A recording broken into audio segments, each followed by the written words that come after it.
Nice to see you, Itu. But Same here. Nice to see you as well. We've been talking on the phone and the messages though. yes, yeah. Another 5 seconds. We are live. Yeah. Yeah, we are live now. Okay, so namaste Shalini ma'am, and welcome to the learning experience conversations that we have every Friday evening with our co-founder and host Itu Chopra. So the learning experience conversations focus on educators and what's happening in the education stream, and we are so honored to welcome you to this conversation today, and pleasure having you with us, ma'am. So namaste and Thank, welcome once again. And thank the you. format, as mentioned to you earlier, is that E2 would be having a conversation with you about your journey as an educator for the next 45 minutes or so, and then I shall join you later on. All right. Thank you, ma'am. Right. Okay. That's, See you. Thank you, Jerry. See you. Namaste once again, Dr. Shalini. and namaste. Welcome. Thank you, Itu. Welcome to the learning experience. It's so beautiful to see you after almost a year and few months when we met at the Rex Karavir Change Champion Awards, and your school, and you were one of the people who were given the fellowship and awards for your wonderful work that you've been doing as an educator, and the beautiful inspirational lessons to be learned from your journey and life. And here we are going to talk a little in detail about you, your life as an educator and as a director, principal of schools across in various schools across the capital region. So I'm going to start with you. Tell us about how did the journey of an educator, teacher begin, and how was little Shalini like, and what were her aspirations, and did she want to be, make teaching her profession? Was it her passion? How was it? Tell us all about that. Okay, thank you, Itu. So first of all, I have to say I'm really enjoying the idea of being here. I've been on various webinars, but what is interesting about this one, what was interesting for me is that it's a conversation, it's a personalized conversation, and it's not just about one specific area of education or one skill, which is what I've been doing a lot of talking about. And I think that really sort of summarizes the whole approach of the Learning through rec. experience. Yes, learning through experience, learning through personal stories and personalization. So I'm sure I'm going to really enjoy this conversation. Thank you so Uh, so to start with, little Shalini was a very long time ago. Sometimes one feels almost, after a certain age, you feel as though, was that really somebody else? Did that all of that really happen to me?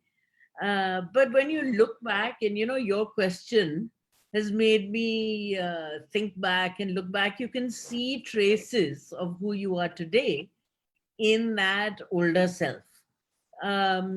So as far as deciding on being in education, being a teacher, I did know, like a lot of people who have gone on to be very passionate about education, I too also knew very early. One of the reasons was I had a mother who was a teacher and a primary school principal, and I learned a lot from her, and that helped. But I think it was more than that.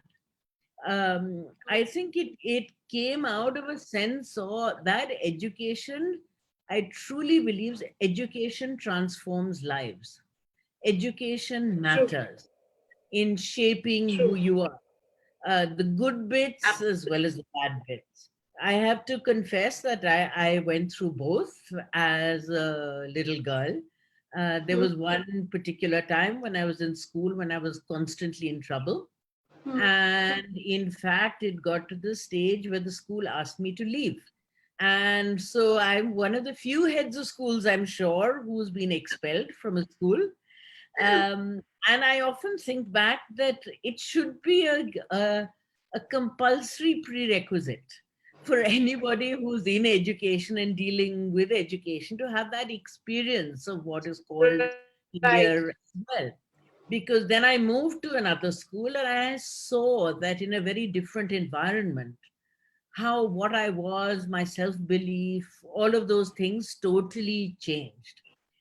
And through my educational journey, I mean, as a young teacher, what I really loved was this whole process that you have in teaching and learning, which is you take very complex ideas and you make them simple. And you know, that eureka moment in a child's eyes, when their eyes light up because they've got something, Yeah. that's one of the real joys of being a teacher. um, of course, I went on to be a leader and an educate in education, and some of that widened into my concerns at the moment are really about how should people think, in what way should they think, and what values do we want to instill in society at large, and through education of that, and how do we equip young people for a really swiftly changing world?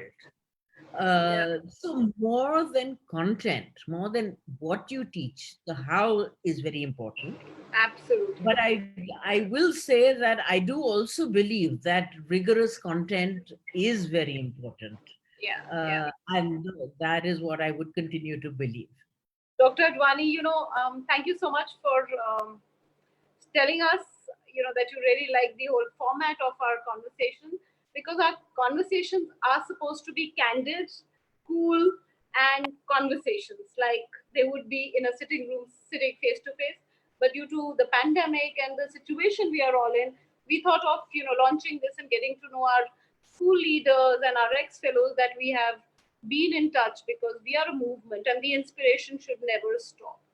And I'm so glad that, you've started with a candid confession and a candid moment there. And that's exactly how it is, because that's what life is: learning from falling down and learning from your imperfections and then trying to better it. So tell me, that you talk a lot about how and whys and, learning as a school leader. And so how is it to be, the principal of a British school, director of learning today, and then director in all of that of Pathways Noida? What is the difference? Does it change for a school leader from one institution to the other, or does the school leader or the leader carry the persona and the shifts along? How is it? Give us some insight on that. Your personal insight and learning. I think obviously there are certain commonalities True. when you're leading any type of educational organization. But I also think that, going through these three different phases that you talked about, in some senses, traces the trajectory of education in India between the 90s and now. So, for instance, when I was at the British school, that was a community of transients. There's a good number of expats. It was a sort of Yeah. exclusive community with a very strong interest in education, with a strong interest in being a global community. But that was not such a common thing in the rest of India. When I moved to Learn Today, it was a bigger canvas for me because I was involved with setting up teacher training, setting up and advising on new schools. So it Mm, was a pan India landscape. right. It was really interesting and a great sort of expansion of the canvas of what I had understood education was, because it was all sorts of schools and all levels of schools across different curriculums and all of that. And I loved that. But after a point, what I began to miss was the personal relationships that you have in an individual school. And I certainly began to miss the children. Mm, So when I got an opportunity to head Pathways, it mm, was, I feel very fortunate because it's very rare for a head of school to be the person who starts up a school. Yes. So, looking at how you're using spaces to recruiting everybody, to developing the systems and policies. So True. you really have the opportunity to stamp it in a very individual way. Obviously, there is a larger school mission and we're a part of a group of schools. But every institution, when you True. are able to lead it, you're able to shape it in particular ways. And what is interesting about pathways is that if I compare it to, my time at the British school, is Mm, it taps into a time of aspirations which are much wider in society mm, for creativity, for thinking skills rather than rote learning content, mm, exam skills. It's mm, really about, the wider thinking skills. mm. And uh, I think this is a very widely recognized need in our parent community now. A lot of parents feel that is what they want to expose their children to. Mm. And that's very different to what it was in the 90s.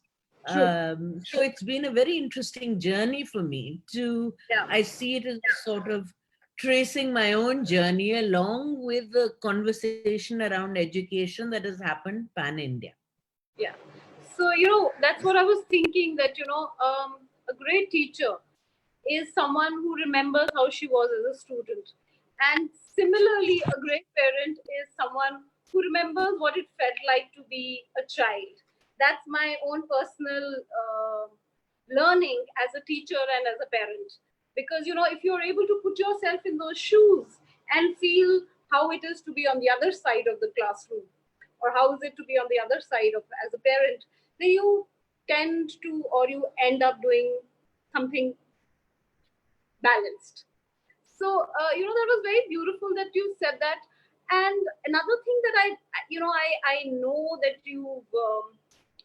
that's the reason probably that got you back with students, that, that feel to be there, because it helps you to shape them. And then, that constant interaction with children is a great learning in itself as well.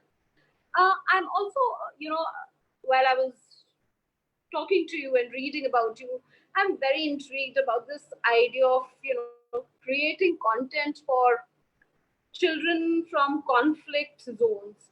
And I think that must be very humbling, that must be very learning. And I want insights on that, and I want experiences that you shared in that seminar. Tell us about that, because that's something that really, really, I'd like to know a lot about it, because as we sit on something that happened yesterday in Lebanon, Yes.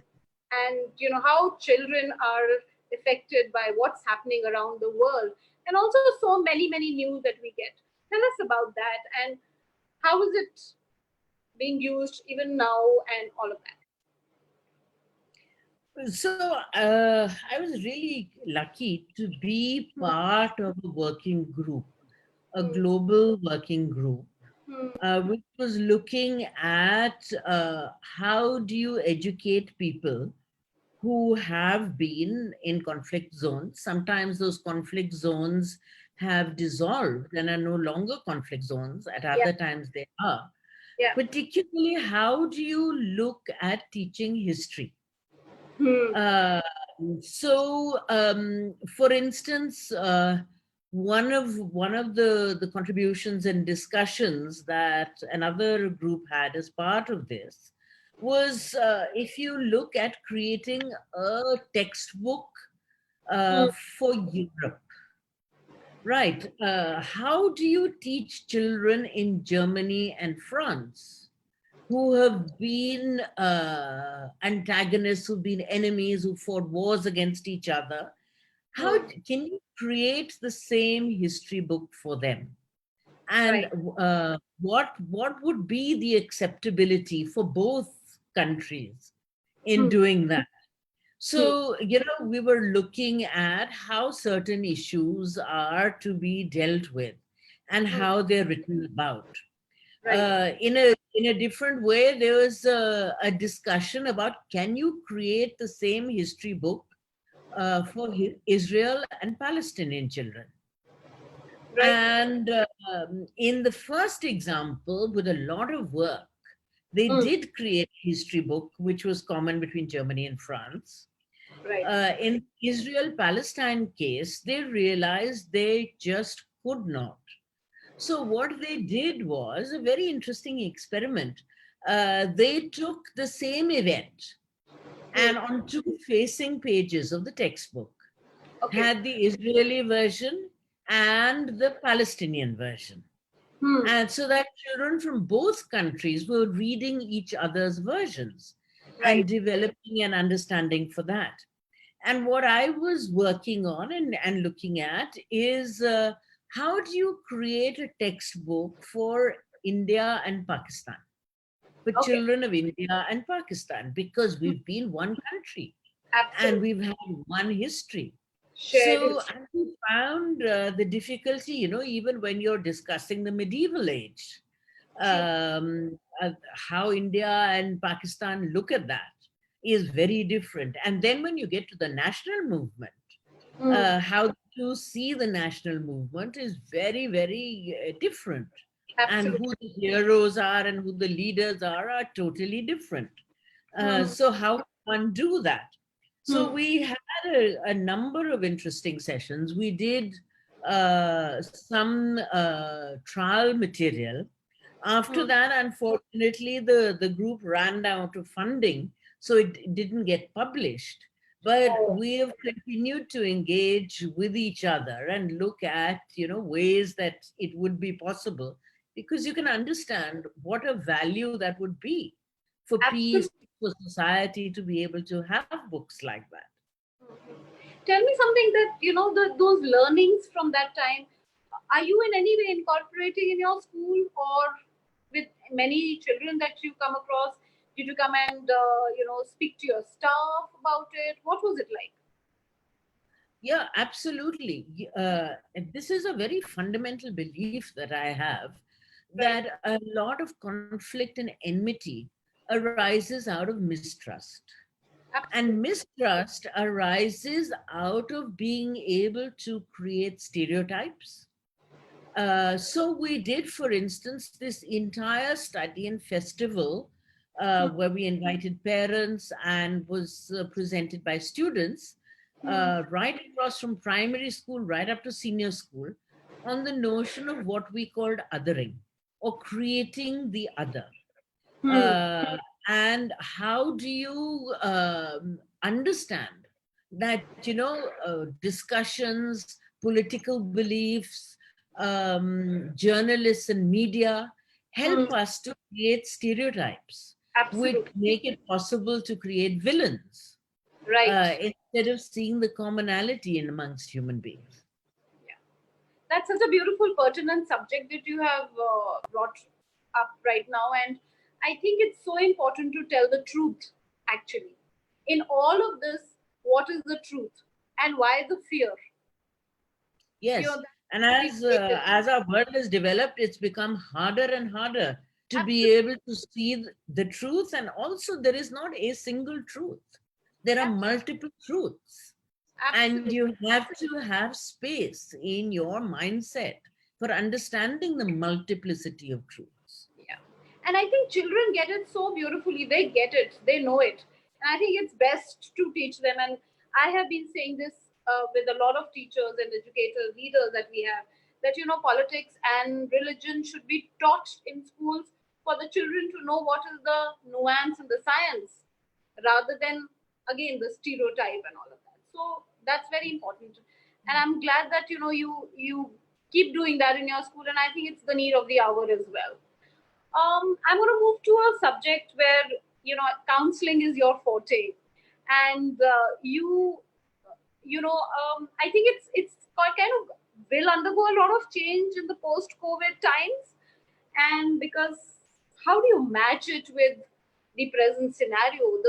There has been a lot of shift in a lot of the ways we look at professions, the way we look at creating jobs, the way we look at a lot of things.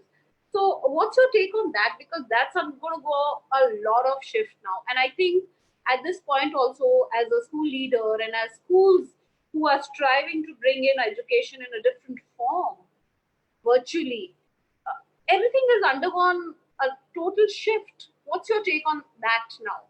And how are you going to deal with it? Have you been pondering over it? I'm sure you have been. So what are your thoughts on that? Well, I think that what COVID has done is it's accelerated or made more visible a process that was already happening. There has been, as I was saying earlier, a fundamental shift in what Right. is possible in the world of careers. And part of any kind of career counseling is about finding the right possible path and introducing that to parents as much as to children. Often, there is a disjuncture between what children want to do and what parents want to do. And Absolutely. it's part of the role of educators Yeah. to try and bridge that gap in understanding Yes. between the two halves of the family. Yeah.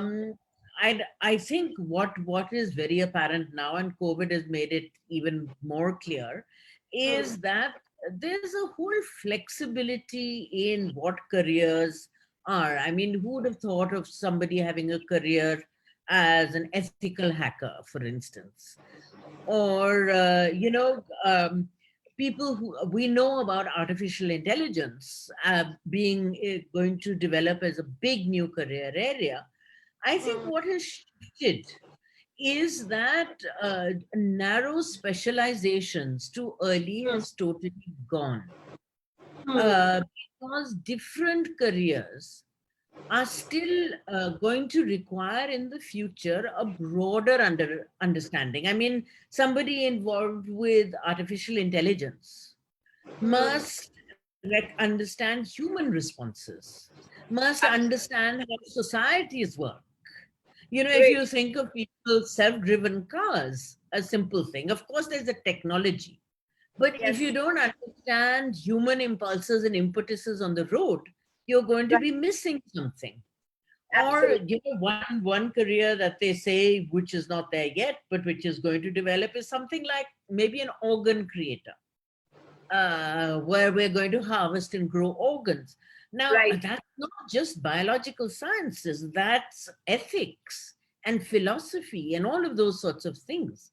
Hmm. And the people who succeed in the Hmm. future are Hmm. going to be those who are able to combine these multiple fields and bring Absolutely. these multiple approaches. So Great. that is what we really say. We also know that people are going to go on changing jobs in Yeah. a way that didn't happen with my parents' generation. People have 2, 3, 4 different careers in their lives. So all of these things require a different, much more open approach. And in career counseling, that is certainly what we talk about. That keep your doors open till much later. I would say all your life, because I am an example of having changed my careers 5 times in Yes. whatever age I am in. And Hmm. Dr. Advani, do you remember we had soft launched our school program called the International Volunteering Life Scholars Fellowship for students, for this particular reason that, there is a heroic potential to do so much more. And that's the need of the hour, to harness that. So I think the time has come to even take it forward with more gusto. Do you remember Yeah. anything of that? What would your experience be of all that we did in that day about the Rex Karamveer and talking about what you're talking right now for Yeah, absolutely. I education? think that the whole approach of the Rex Karamveer, which is to Hmm. get people to experience different things Hmm. firsthand, not to Hmm. know, not to learn about them, but Hmm. to experience them and to feel that they have some control Hmm. and some contribution to make. Right. Even at a very young age, that's a really important lesson, which Rex Karamveer really brings out nicely. And that, yeah, that's very valuable. Yeah. So, Dr. Advani, you write, you're an author. You've written some beautiful books and a lot of publications on your name. I'd like to know about that. But in particular, I'd like to know something that you've written about childhood sexuality, because it's a subject that is often hushed, put under the carpet, closed doors, do not talk, special a taboo, or something that the children shouldn't be talking about, or the parents should be talking about. It's such an important, imperative educational subject. So I would like you to share all of that with us. Okay, so that's a complicated one, but let me sort of summarize what got me interested in it. As you're right, there's a lot of taboo around this. There's a difficulty with talking, and there's a difficulty with acknowledging what is happening until you have, an explosion in the media, a boys' locker room, or, one of those sorts of things, Yeah. and then there's horror. So one of the things I was interested in is our own attitudes to childhood sexuality. And I wrote in part about looking at this historically, because how do we define a child, who a child is, has changed historically.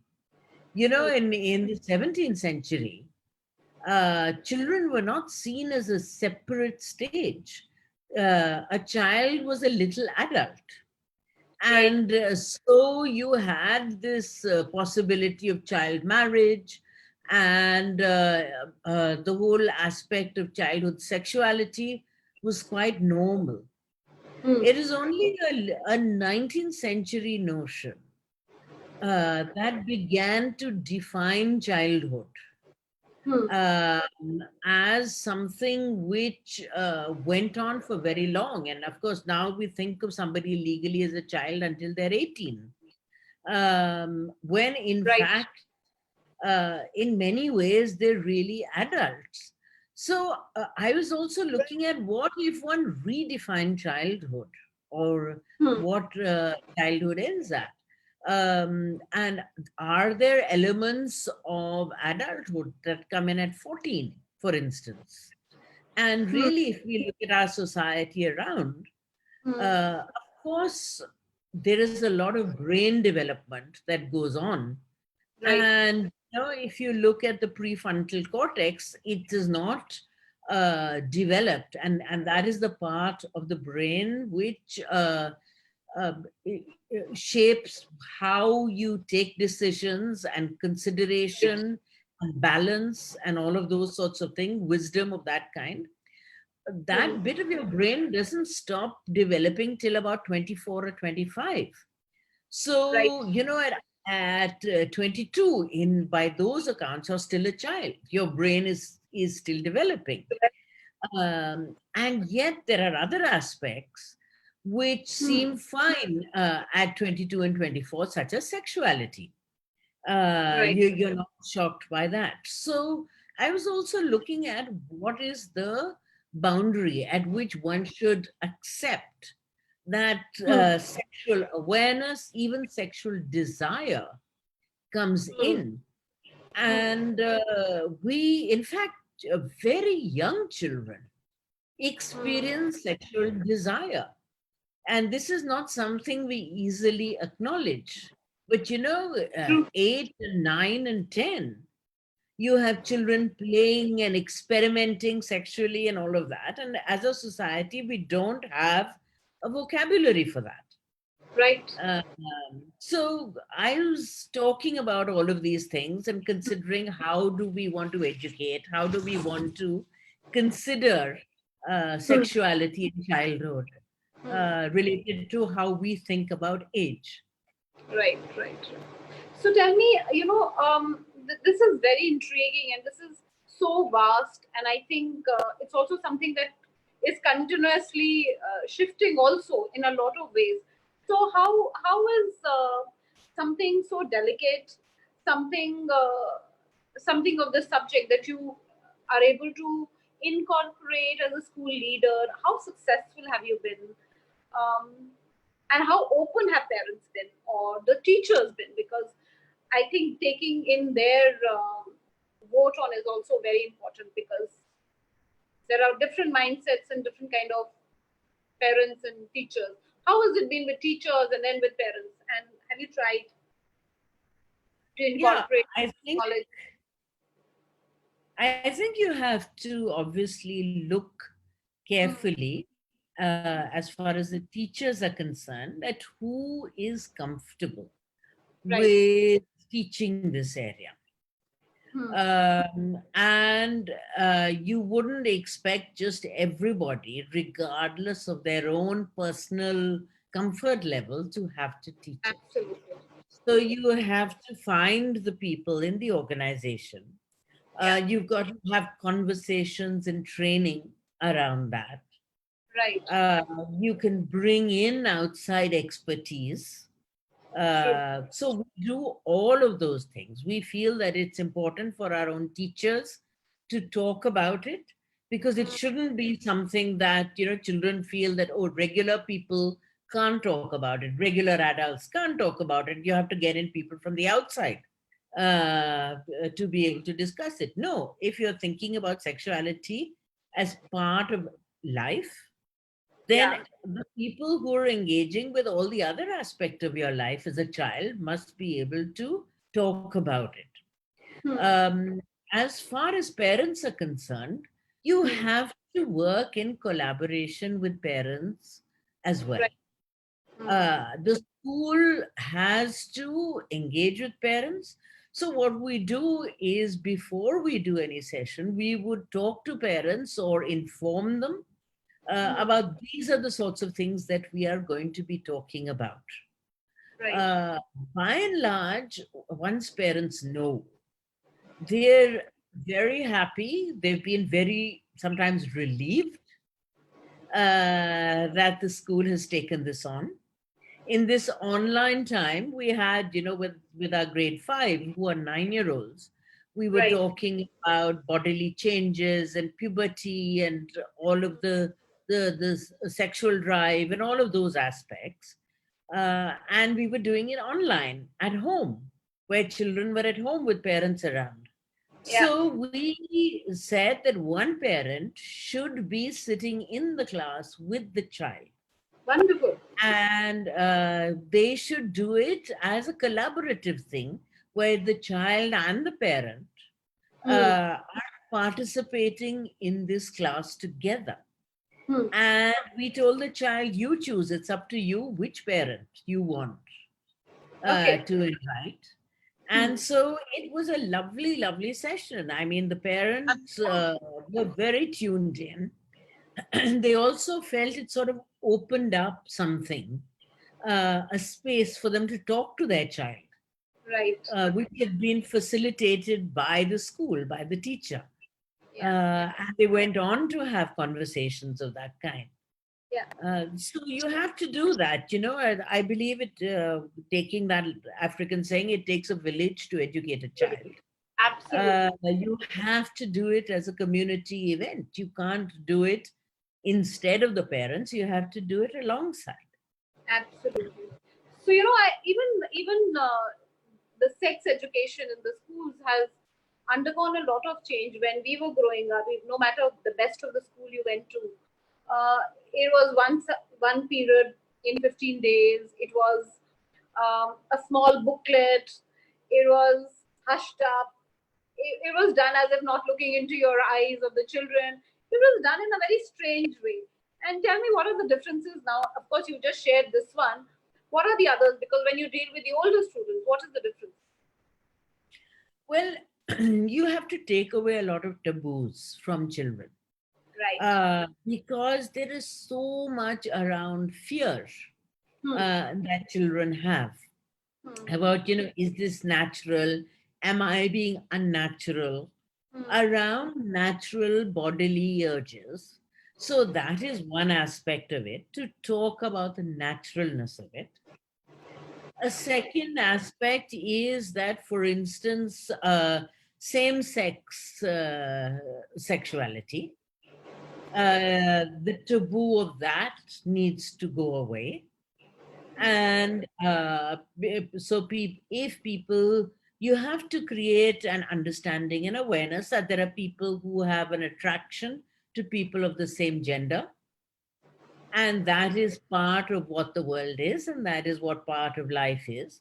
And just statistically, one knows that in every school, in every community, Hmm. there will be children like that. They may not come out, but you Right. know that statistically they have to be there. Yeah. So it is about making space for them. The third Absolutely. aspect is this one of wisdom of choice. Yeah. Because, adolescent sexuality, children experiment in secret or whatever.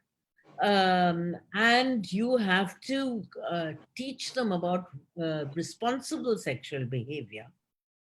And the fourth aspect is, I think, around respectful behavior, the whole area of sexual harassment Yeah. and touching upon all of that. So Yeah. you Yeah. have to include that as well.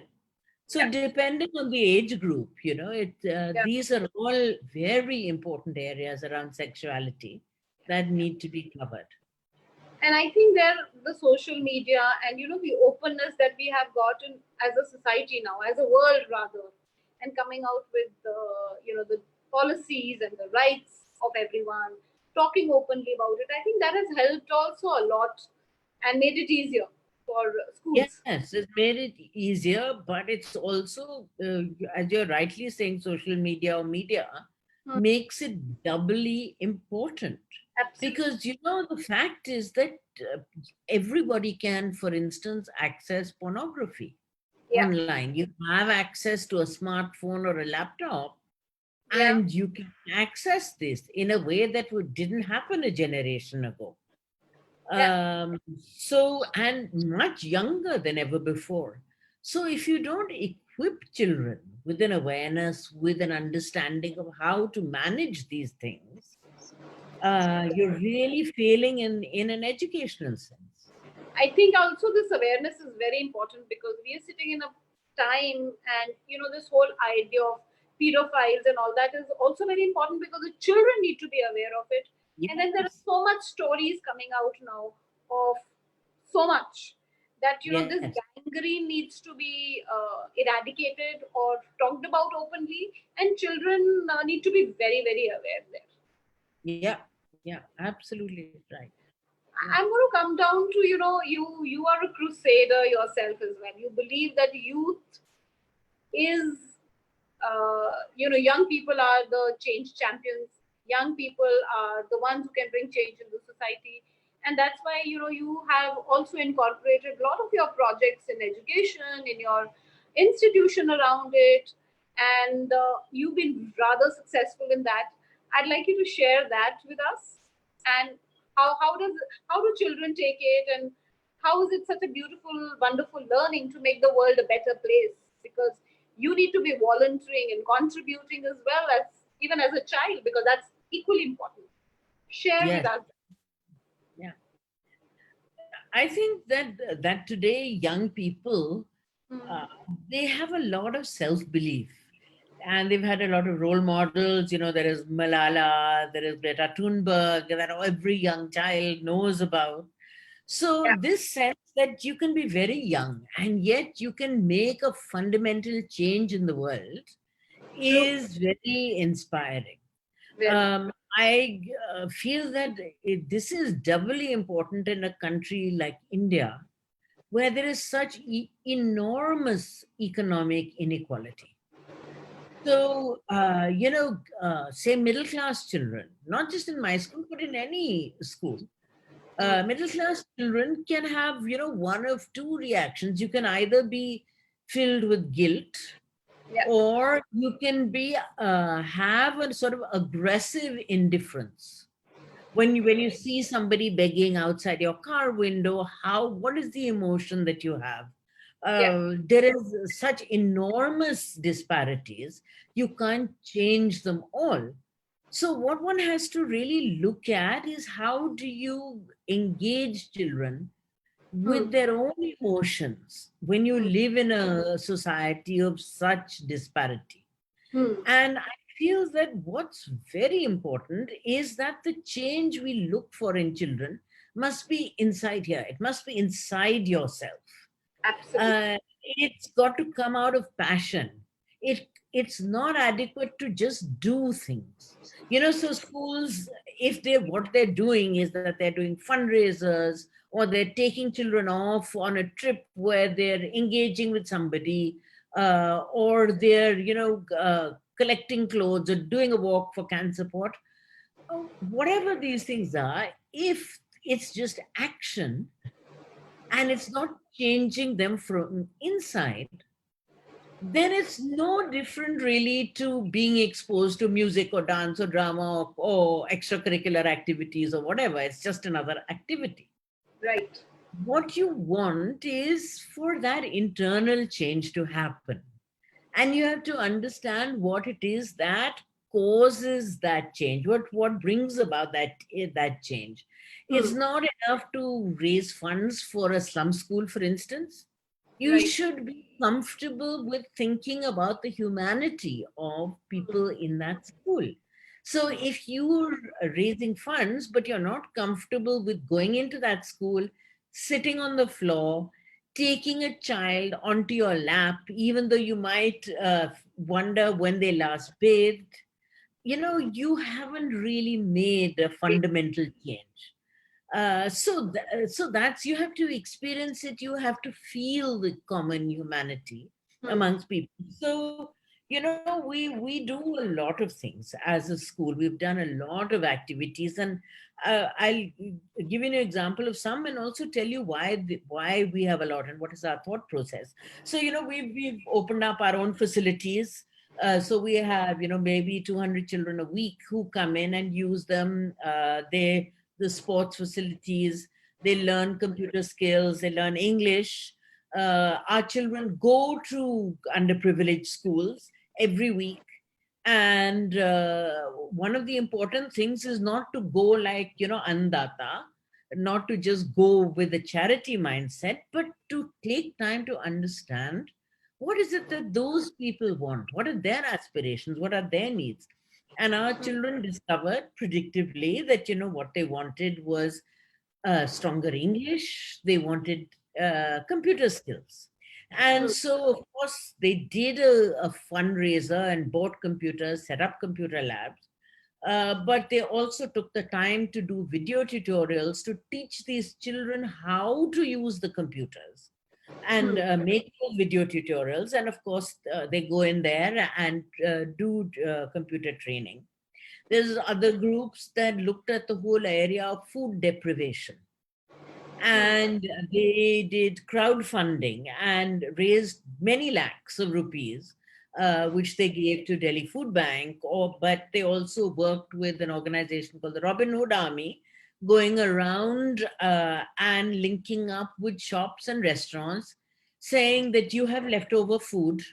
Can you every day agree to be part of the thing where you will give it over, and we will collect it from you and distribute it.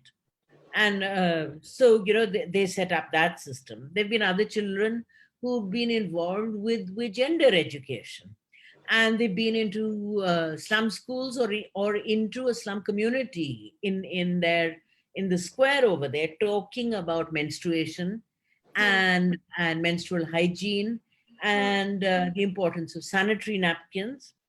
We've had others who've been involved with animal rights, and the situation and condition of stray animals and what happens to them. We've had children very involved with environment, with Fridays for the Future, or Right. trying to find out when will Delhi's water supply run out. Now, these are just some examples of things. But the larger point I'm trying to make is that choice is important. Not True. everybody feels strongly about the same thing. And if you are to find your passion, you have to find out what is it that you care deeply about. And it's all right if what you care about is gender issues and not environment issues. There'll be other people who will care about environment issues. But if you're going to do something, do it around what it is that you are passionate about. Yeah, that is so in sync with our volunteering program that we're talking about. Yeah.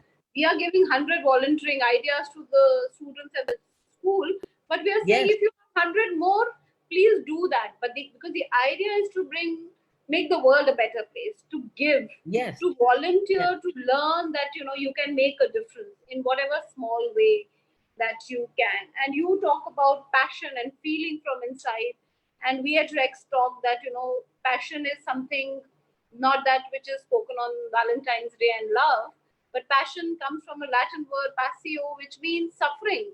That you have to work, you have to endure, you have to suffer to find what you love the best.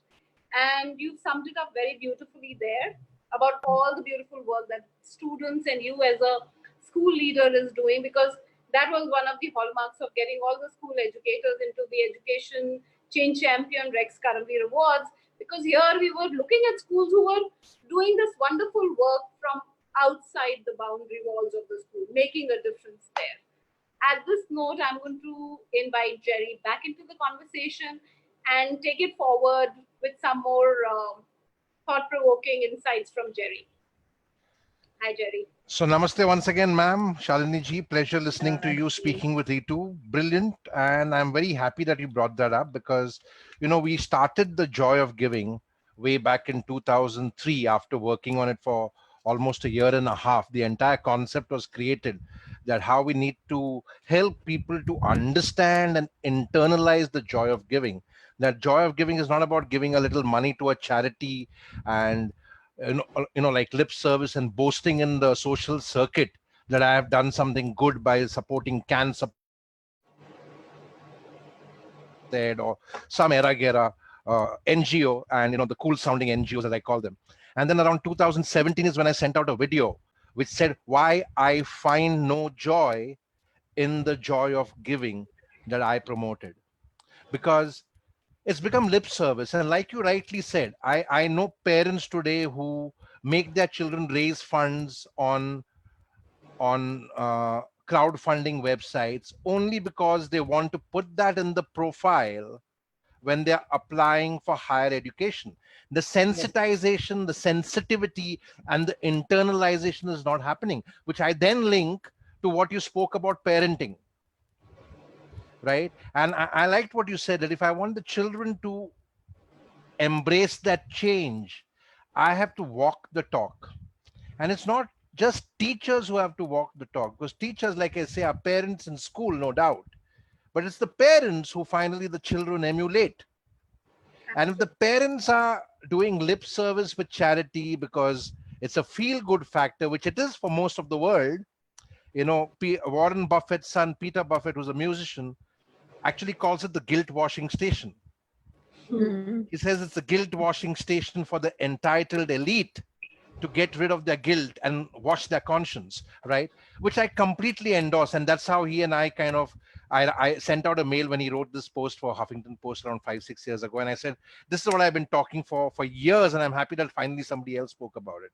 Now, I want to ask you a question on this. How do you really kind of work, not just by yourself, but how do you kind of train teachers? Because I often hear teachers, uh, I wouldn't call it complaining, but rather sharing concerns with me after I do my teacher training courses that, Jerry, we teach them the same principles and values that you're talking about, but the parents are teaching them something else at home. And that's where the confusion is. So and in many homes today, the kids are getting the bribes from the parents and the values from the domestic house help, which are good values, which are good values. They are our middle class values, as we call them. But it's conflicting, it's confusing, because on one side you have these parents who are working overtime, longer hours to pay all their EMIs because they've got these loans, not just on their homes, but on their fancy cars and the fancy holidays that they took. On the other hand, you have the child who's being neglected. Now, how do you address this as a educator, and how do you train your teachers? Because you alone can't address all the parents. Yeah. So there are various questions actually you asked in that question, or there are various approaches. So one is, I feel that, yeah, you often have and routinely have conflict between the values you're trying to teach as a school, Right. as a community, and the values that the child is getting in the home. Right. And that is one of the things you have to accept. Because as I started off saying, I believe education transforms lives. Right. So, just that act of what we do through our education process is going to make a difference to that child's life so that when they become a parent, perhaps there will be that shift. There is no quick shift. You will have a conflict Right. between, perhaps we believe as a school in a very uh, inclusive communitarian approach. You have parents who have very strong political beliefs which are much more rigid, Right. and you can't in that case or in this you can't bring about a smooth harmonious marriage. Right. You can, however, make it clear to children that there's another way of doing it, Right. and as they grow those changes happen. In some cases the change agent is the child themselves, Right. and we've got multiple experiences of parents saying, I used to do this, and Right. then my child told me, you can't do that, or you should be careful about that. Right. And I've become much more sensitive. Right. So that also happens. Right. And at the third level, you should be involving parents as far as possible in some of your activities. Right. So, we run eye camps at a village nearby where we have doctors come in and check the villagers' eyes. Right. We have the parents come in and be part of the volunteering group for that. Right. So, Right. you create exposures of that kind. Right. As far as the teachers are concerned, again, it's part of a larger philosophy of what you believe education should be. So if you can't go into telling teachers that, okay, this Wednesday you are in charge of taking these children off to the slum school or whatever, because you don't have that buy-in. But Right. if you say to teachers in everything that you do Right. that, we need to develop and change human beings, then this becomes yet another thing that teachers are doing, just like they're teaching physics or they're teaching entrepreneurial thinking. They're also teaching humanizing and social awareness. Right. And a physics teacher should be doing that as much as anybody else. Right. Uh, you know, I completely endorse. There has been this video of a chap called Gary V, who is a social media influencer, if I can call him. I won't call him a leadership coach or anything, because a lot of what he talks is sometimes I feel is complete bunkum, because you can't do away with the education system because the internet has all the knowledge. To quote Johann Goethe, who said that knowing is not enough, one must apply, right? Yes. And yet the modern education system does not teach by application and experience. And to quote P. Sainath, who said, that when people say they are highly educated, what they're trying to say is that they're expensively educated, right? And most people, unfortunately, in the world are not even expensively educated or educated. They're just degreed, because it all boils down to getting a degree from a Stevens or a Xavier's, or then the Ivy League colleges. And it's like a debate I was having with a friend last week, and who said, if you want your son to be a good lawyer, you should send them to a Ivy League law school. And I said to him, show me a George Puliktayil from a Harvard or a Stanford. George Puliktayil is the man who's taught his entire village the law. Yeah. He was a priest who left priesthood and went and learned the law. He taught his entire village. All the villages can speak human rights, land rights, and constitutional policies to you, constitutional amendments to you, which even the Advocate General of India did not know. Now, here's George Puliktayil, who's gone to a regular law school in India, and then you have all the people who come back from the Harvards and the Stanfords of the world, where most of the kids from your school and schools where my kids would go to right? And then they would end up doing corporate law and paper pushing, as I call it. Since I'm a corporate trainer, I know exactly what happens over there. Nobody litigates, nobody really does law, right? Now, what I'm trying to say is our education system really internalizing the education process itself, or are we just teaching them to chase degrees, percentage, a certificate, a diploma, and become career mules and career climbers? Of course, that is there. And of course, the chasing degrees is there. And the hard truth is that degrees matter. It shouldn't, but it does matter if you went to Harvard rather than to a small town in Bihar. One just gives you a step up, and it would Right. be absurd to pretend that that would not happen. Right. Having said that, I think in India, there is a growing public discord with our education system. Right. There is a general dissatisfaction And with I would like what to it just is. interject over there. When you say our education system, are you just talking about India or the world over? Well, there are both aspects to it. Right. Let me, Right. I'll address both. I think in India, we are particularly driven by a respect for content. Right. And, that is what our education delivers quite well, actually. Right. It delivers solid content Right. and not doesn't teach you what to do with it, but True. you can carry it around in your head. And we know, of course, that this is now outdated, and application and thinking skills is what is important. But I'd say in India there is I often feel that parents are way ahead in understanding what is it that the world of the upcoming world needs. They're Right. ahead of our official education system. Right. Our official system, our decision makers are much more backward Right. than our parent community. Right. And yet everybody is trapped into this. If you have a system, then everybody becomes part of that system, even when they're unhappy with it. Right. But I feel in a lot of ways people are stuck in the system, but they are unhappy with it. Right. In a larger context, because you asked about the world, in many parts of the world, we've moved very far away from content Right. and moved to application and skills. Right. But there is still another dissatisfaction, which is what is the purpose of life, and how does education fit into that? True. And I think COVID, for instance, at the moment, has brought that whole conversation absolutely to the forefront.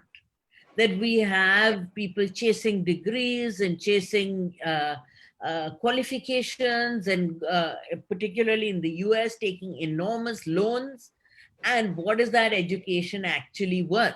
Absolutely. And there is no happiness that people are getting. Absolutely. And I'm happy you brought up this entire concept of loans, because I find that to be the most bizarre practice in the world, that you take a loan and then you can't really pursue your passion or chase your dream, because now you're entering that rat race, that victimization colony, right? I call it the victimization colony, because that's where people develop a even bigger victim mindset. It is called a victim mindset in psychological studies, and you'll be surprised 90% of the world suffers from that, right?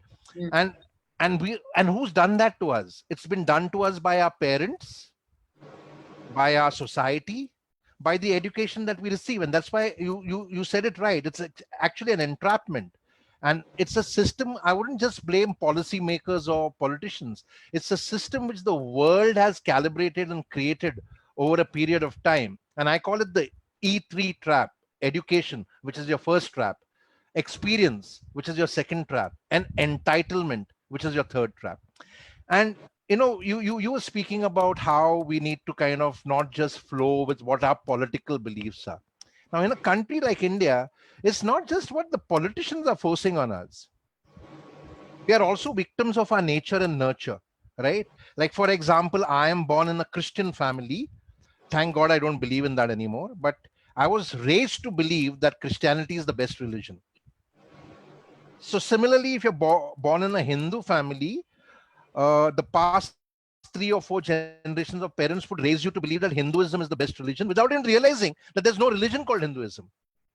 Or if you're born in an Islamic family, you will be trained to believe that Islam is the best religion. And then somewhere that became the syncretic culture of this country, which has now led to many blind beliefs, right? And then we have the caste system. And then you have an educated boy in a Toastmasters forum, IIT, I am educated, and I actually told him, I said, you know what? All the taxpayers' money has gone waste educating a guy like you. Because if you can still think that somebody is untouchable after getting all that education at the state's cost and working in a company which is a big IT company in Bangalore, I said, it's a waste of our education. In fact, the entire society and education has failed you. And I told him, you're absolutely right, because you had a problem, because I said everybody has the potential of Manji, and Dashrath Manji was a Dalit, the man who moved the mountain. I said, you're right, because he got up and he started shouting at me that, how dare you say that Brahmins and untouchables or Dalits have the same potential. I said, where did I even speak about Brahmins or Dalits? I only said that Manji was born in a Dalit community. But now that you got me thinking, I said, with all your Brahminical culture and your IIT, IIM education, you will never have the potential of Dashrath Manji. You can never move a mountain. All you'll be able to do is climb the career by doing some manipulation, right? And get some pay package and be a rat at the end of the rat race. So I had to tell him that. But this was a 27-year-old boy around 4 years ago. So now this is not, I mean, he's not as primitive as me. I'm going to turn 50 this year, right? So he's 27 years old and he's got that thinking, which makes me believe that kids coming out of those expensive schools today have that false sense of entitlement and elitism and supremacy embedded in them. What are your thoughts on this, ma'am? uh, Partly in agreement and partly in disagreement. In that, I don't think that this fixed mindset is only a preserve of elite schools. Right. I think that issues of caste, even issues of class, but certainly issues of caste happen at every level and every type of school, Absolutely and agree. it's embedded in our society. No, so One of the I things, want to clarify that. Now I understand the disagreement part. I didn't say that only students from elite schools. I said students per se have that entitlement issue because of yes, the syncretic culture. Yeah. yes, yeah. I really like one of the lines in the IB philosophy, Right. which says something like that we want to teach children that other people with their differences can also be right. Right. And that word also is very important. Not Right. that you are wrong. Right. It's saying that not that you are wrong, but that there can be multiple beliefs, all of which are right, Right. and yet could be different to each other.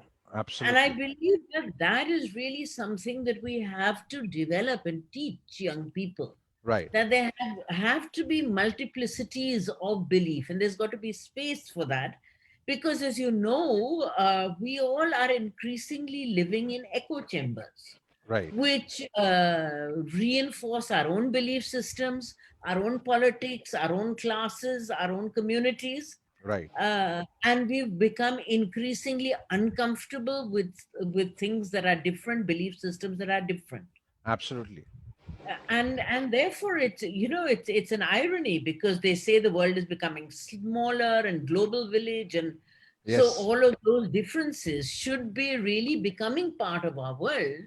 Right. But in fact, they're leading to a reaction, an aggressive reaction, which rejects the differences rather Absolutely. than embraces differences. Right. Absolutely. And I completely agree with you, because we are living in a bubble where we think we are progressive without realizing that we are actually regressive. And I wish that, Yes. the corona pandemic had taught people a lesson. I think in the first month, people got that little thing, that, oh, we were in the rat race. But slowly now, as the pandemic, pandemonium is dying out, I can see people returning to their comfort zones again. Yes. And the rat race will begin again very soon with more fervor and more gusto. I think those were brilliant insight. Thank you so much. I think one of the big insights which I take from you is that, everything boils down to choice. And I always say we all have our nature and nurture, whether we go, I mean, entitlement is not just the problem or the concern for kids from rich homes, or entitlement is a problem even for upper caste, because we come from a Brahminical culture and many Brahmins are not so well to do, right? At the same time, you have people from the so-called lower caste who have their entitlement because of reservations, right? Yeah. And then you have people from so-called upper caste wanting to become lower caste because it gives them reservations, right? Yeah. Yeah. So Yeah. it's a crazy country. So I can't say we have progressed in any which way. And then you have all this absolute nincompoops who are elected officials, whether they are prime ministers or chief ministers, who fuel all this tomfoolery and buncombe so that they can Hmm. manipulate and twist people, and people don't realize it, right?